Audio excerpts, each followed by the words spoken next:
This episode discusses mental health and suicide. It may be triggering. Welcome back to The Man That Can with Lachlan Stuart. Very excited for this solo episode.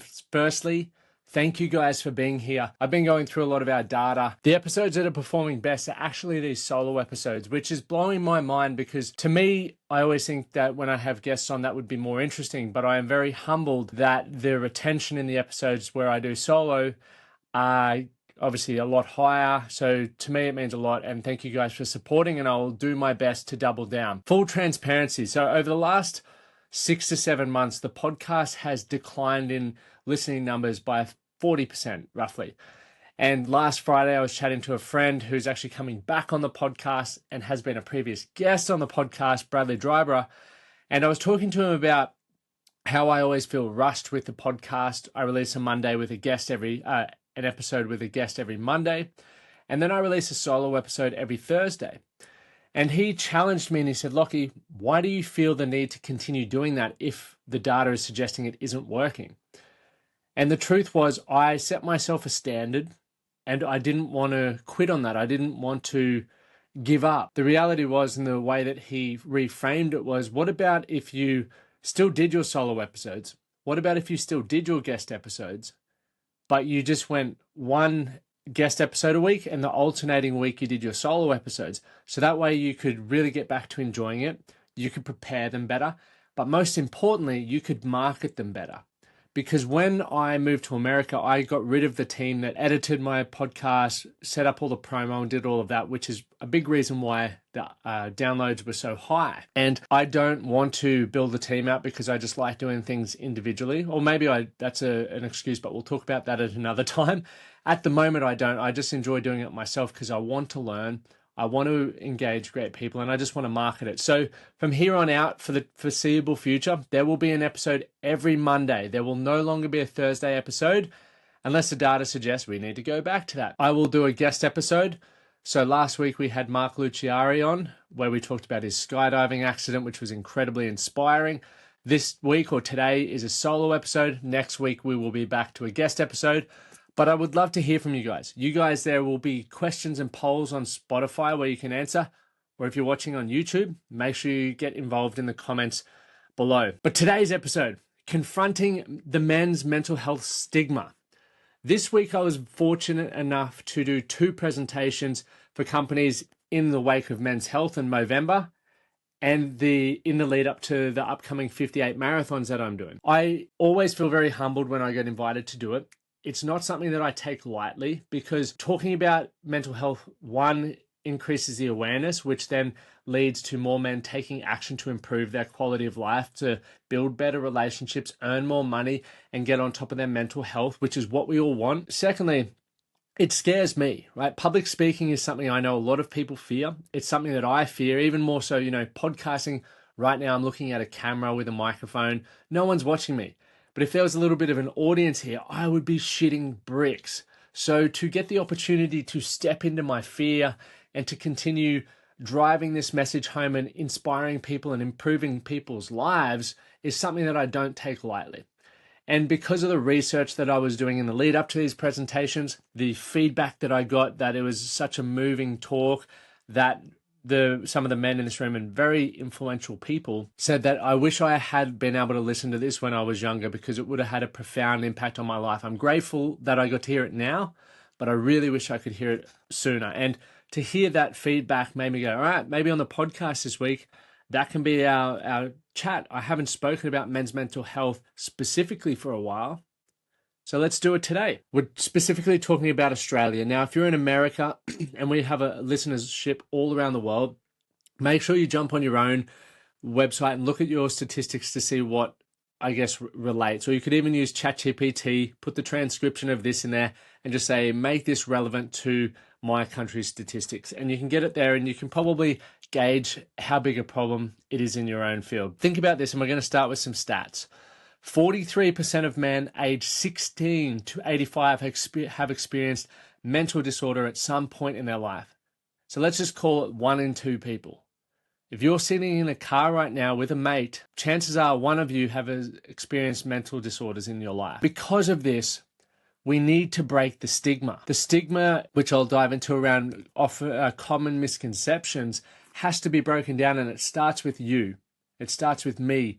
It starts with, I was going to dive into a little song there because I was like, it starts with you, it starts with me, it starts with vulnerability. But I won't do that. I won't do that to you guys. It has to start with us leading the way, sharing what we're going through. And one of the biggest challenges that I faced as a younger man when I was experiencing things, one, I didn't really necessarily feel comfortable with the feelings that I was experiencing. But secondly, I didn't want to talk about them because I didn't want to burden other people. I had this idea that it was my role in society to protect and provide. And I thought that by putting my problems on other people was burdening them, and therefore the opposite of protecting and the opposite of providing.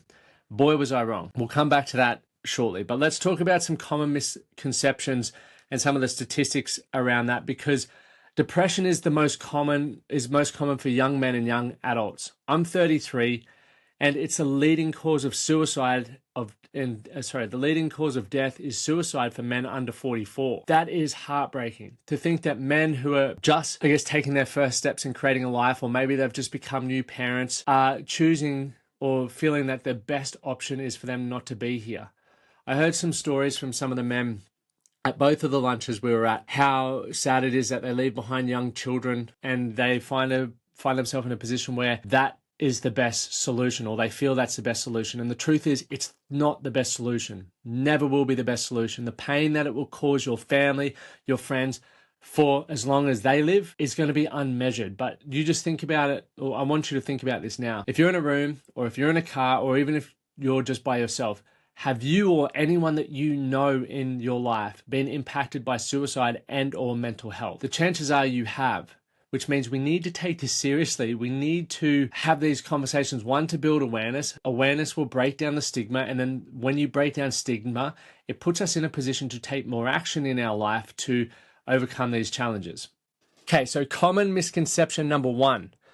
Men are less affected by mental health issues than women. The data says women are more likely to experience mental health challenges or be diagnosed with certain mental health conditions. Men are less likely to seek help. The number that I read the other day was around 73% of men will never seek help for their mental health. And they're obviously at a higher risk of suicide, effectively taking their life, which is sad. And men are 3 times more likely to die by suicide than women are. So for me, there's an issue on both fronts. The fact that people, and I want to break this down, and I really want to make sure that I word this correctly. When I was at a point where I didn't want to wake up, and I think about those who have lost their life or taken their own life, or the people who are struggling with that right now, I think about, why do we get to that position? And ultimately, it's I wanted to escape. I can't speak on behalf of anyone else, but I would assume that in the ballpark of that, they want to escape. There's some pain in their life, or they feel that the world's better off without them, that the only option is to erase themselves from that. The reality of that is it's utter bullshit. It's bullshit because I start thinking about, why would people want to escape? The data is suggesting now it's more than mental illness. Lifestyle factors like your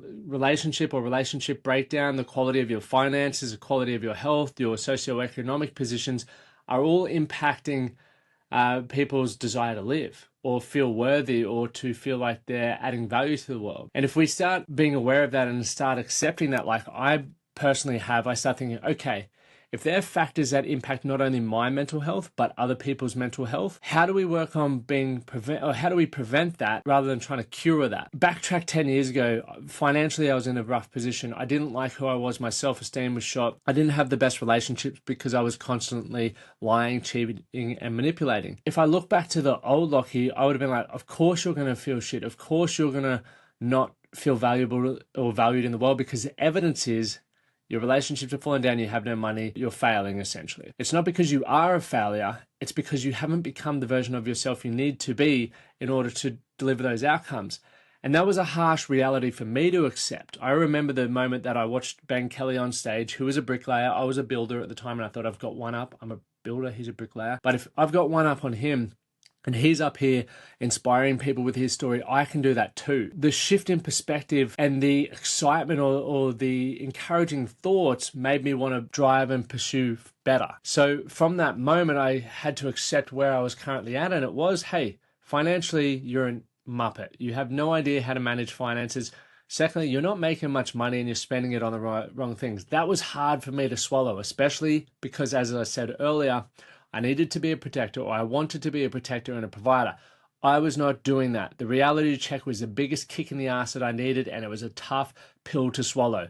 But I swallowed it because I knew that by swallowing it, I could now take ownership for it, and I could now do what was required of me to learn to be better with money and to learn to make more money. Same with my relationships, same with my self-esteem. I'd put myself in those positions because of the way that I was thinking, the way that I was acting, and the way that I was behaving. So in order to change that, I had to change how I thought, how I acted, and how I behaved, which means I had to challenge parts about myself. I had to acknowledge parts about myself, but I had to do differently. And as confronting as that was, I started noticing day by day I was becoming more confident. Day by day I was making better decisions. Day by day I was getting better results. That's why I believe it's not as challenging as it may seem, although when mentally you're in a dark spot, and mentally when I was in a dark spot, it was really hard to pull myself out. And it was very hard to listen to other people, but I had to do it myself. And I was faced a position that I know a lot of people face where it's like sink or swim. And fortunately for me, I didn't want to sink. So I learned to swim, and I learned to swim publicly. Right, I started using social media as a tool to share what I was struggling with, the challenges that I was facing. I was also documenting me trying to get better, whether it was at public speaking, whether it was at building a business, whether it was on fitness goals. And I didn't always succeed, but through the process, I had people reach out to me. I got public feedback on how I could be better. And fast forward 10 years, I don't even recognize who I used to be. It's part of who I was, but obviously I don't recognize that or accept that as part of who I was. And I know that anyone listening to this can go through that same exact process. Now, the journey will be different, but if you can start changing the way that you think, changing the way that you act, and changing the way that you behave, ultimately shifting your identity, you can get yourself out of this if you have the desire to do so. No one can do it for you, but you are definitely worthy of having it done. You are worthy of being here, and you are worthy of being as successful as you ultimately want to become. And I would love to help you guys with that. And even just by listening to this podcast, you're taking steps to do that. Another misconception, I know I went on a tangent there, but another misconception is men don't need to talk about their feelings. Bullshit. Men don't know how to talk about their feelings, but they do need to talk about them, because feelings is something that we all experience. And if you don't talk about things, you therefore won't understand things. And when you don't understand things, they have control over you, not you having control over them. And for me, when I didn't have control over my emotions, I would, lash out in aggression. I would say things in spite, and I would always find myself in a tough position because of things that came out of my mouth or how I responded to shit. Trust me when I say that your quality of life is never going to be great when you're constantly reacting to life. You want to learn to respond, which means you want to learn to understand things. So emotions is the best place to start. A great book you can read or listen to, it doesn't matter. Daniel Goleman, Emotional Intelligence, and just keep rereading that. Another thing that you can do to understand your emotions is write. If I'm feeling angry, why are you feeling angry? What caused you to feel that anger? What was it truly that you're feeling angry? Is anger the correct emotion? Or could it be something else? What would have to happen for you not to feel angry? Just start asking questions, and you will start piecing together, the puzzle of your own mind and your own emotions. And I'm not saying you're always going to have control over them. My emotions still get the better of me from time to time, but I'm much more, I would say I'm much better, in much more control than I would have been a decade ago. Let's just leave it there. Another, just to point that off, communication will break stigma. It leads to actionable steps, and that allows you to feel empowered. So make sure, if you're wanting to learn to talk about it, find a place to talk about it. There's so many incredible places: Men's Sheds, Man Cave, the Man That Can project. With our academy, we have men who are prepared to talk. And just by listening to men who can talk about their emotions, who can share their challenges, who can just have done that work, you start picking up perspectives on emotions. Someone might talk about what anger means to them and what brought it on. You might go, oh my God, that guy just told me exactly how I felt. And I've never been able to put it in, words like that. That is my story. And I'm so grateful because I heard that, because now you can start building off that. And that's where the power of community becomes so effective. And we'll talk more about community in a moment. The next one, mental health issues are a sign of weakness. Wrong. I believe this. When you're experiencing mental hardship, I believe you're in a new area of growth. You're in an unknown area. You may have lost a support network. You may have lost a relationship. The pain or the fear comes through being alone and being in the fear of uncertainty or the fear of the unknown. What's next? And through that, yes, it's painful. And I'm not saying the pain will never be there, because it will be, but it's an opportunity to grow. And that's why for me, it's such a sign of strength, because if you want to show true strength, you need to put your hand up and be able to ask for help in those moments. Last night, we were at the Functional Christmas party, and I was talking to one of my mentors, and he was at the long lunch I was at on Wednesday. The crew that I was speaking to committed to raising the $100,000 for me, right? So that's my total goal for this 58 marathons. They said, we're going to do this next Thursday and we'll have that all happen. And something about it, I don't know whether I didn't believe it or anything like that, but I kept saying to this man, I was like, oh, if it happens, it happens, but I'm not going to hang my hat on it. And he said, trust me, Lockie, you killed the presentation. Those blokes are men of their word. And what I realized as I was talking to this guy on the phone this morning, because I had to have this conversation, I was like, putting my hand up as a sign of strength to acknowledge, I was like, mate, I think it's not that I'm in denial that they will raise the funds. It's I'm scared to put myself out there, because a fundraising goal like this that I have set leaves me open to failure. And I'm worried and I'm scared of failing in something that I don't necessarily have control over. I have control over how well I run, the content that I put out, but I don't have control over whether people want to support me or whether they want to donate. That's completely out of my control. However, if I don't allow the goal to be known, we'll never hit the goal. And so that was a great lesson for me this morning. And I believe it was a sign of strength for me to call up this person and say, look, this is why I was disagreeing with you last night.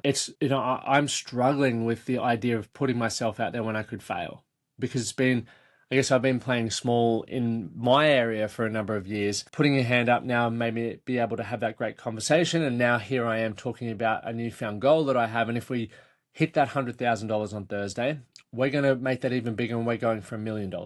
Which scares the absolute bejeebs out of me. However, you got to put your hand up and ask for help when you're there. So let's talk about only older men experience mental health problems. Fact, mental health issues can affect men of all ages. Recent studies indicate that serious mental health problems are now beginning as early as 8 years old. 8 years old. That is mind-blowing. When I was 8 years old, I was playing Pokemon cards and out in the shrubs. I didn't even know mental health was a thing, and whether that's a good thing or a bad thing. I just was a kid. Nothing was serious. I had no pressure, no stresses, and life was good. And that was my experience. So to know that there are kids out there whose experiences aren't like that, and they're already in a position where they don't feel like they deserve to be here, or they're depressed and anxious. It's another reason why I'm doing this run. I want to inspire people. I want to inspire you to be the best version of yourself. Because if you're inspired to be the best version of yourself, and what I believe that ultimately leads to is you're going to continue inspiring yourself, which means you're going to push your limitations. Someone else's, level of success isn't your level. You have to go and find what your level of success is. And that can be daunting, but it can also be very exciting, because you've just got to show up daily and put in the work and choose the direction that you want to go in. I want to remind you guys of that. And one thing that really helped me, for those who are listening, wondering, you may be in a tough spot, or you may be in a great spot, but you just want to go to another level, is that prevention is way better than cure, I believe. I'm a massive believer. So as I continue to hear people's stories, read books, gain access to data, and I see the things that are causing problems in people's lives, I know that I'm not immune to that. So I go, okay, if that's caused an issue in someone else's life, I could therefore be susceptible. So what would I need to do to prevent that from happening? And now, if you're thinking not all prevention is possible, I get that. But if there's things that are in my control that I can implement into my life that will give me a better chance, I'm going to do it. Guarantee you, I will do it. So there are many great tools and resources out there, but I believe the key is building a toolkit and drawing upon what works at the time. So once again, there's things from all the way down the medical route, from medications to psychologists, psychiatrists, all the way back down to, on the other end of the spectrum, breath work, breathing, music therapy, all of that sort of stuff, right? You just got to explore these things and find which ones work for you. The things that have never failed me, and these have significantly impacted my mental health. The first one being community. Being around people that inspire me, that challenge me, that make me feel valued and heard, and I also feel like I add value in. That is what community looks like for me. And as long as I have that in my life, I'm always, yes, I hit the highs and lows, but when I hit a low, the community pulls me higher. And when the community or people in my community hit a low, I feel good because I can pull them higher. And it's like a reciprocating relationship of energy. And that's what I love about it. The second one is fitness. The reason why I love fitness is I'm giving back to my body. So I have the energy and vitality to approach and attack the goals that I have within my life, and the fact that I can just get up and I know I can do everything. I'm not limited by poor health. I love that. That's so confident building within me. I also love the fact that when I'm pushing to grow my fitness, I'm doing hard things. When you when you start doing hard things, right, you build more mental resilience, you learn to problem solve, and those are things that lead to success in all areas of your life. If you can hold on longer than most people, if you can persevere, if you can solve problems like other people wouldn't, you're going to get rewarded, whether it's with better relationships, more leadership, more financial gain, right? So it's worthwhile doing the hard things. Finally, have goals, right? Goals to me means giving yourself direction. What do you want to experience? How do you want to be? Who do you want to be around? It's the same with your mental health. If you want good mental health, what does good mental health look like? And what does bad mental health look like? Create a distinction or create a gap between them, and then start building your toolkit, start building the habits that lead to more positive mental health. For me, it's such a game-changing thing to do because I'm not immune to bad mental health. None of us are. But if I have a great toolkit and if I'm constantly working on good mental health and a great quality of life every day, I'm going to give myself a much better chance at being the man that I want to be and living the life that I want to live. So thank you guys for tuning in today. I hope that this was more inspiring than it was upsetting. But if you're in a position where you don't, you may be experiencing mental health challenges, there's so many great tools and resources out there. A number that you can call is 13 11 14 Lifeline, and just reach out to people, reach out to your network. They want to hear from you. I promise you they want to hear from you. That's what life is about. Check in on your mates. And as always, do something today to be better for tomorrow. My name's Lachlan Stuart. Thank you for tuning in to the Man That Can project. Make sure you like, make sure you share, make sure you subscribe. We'll see you next week.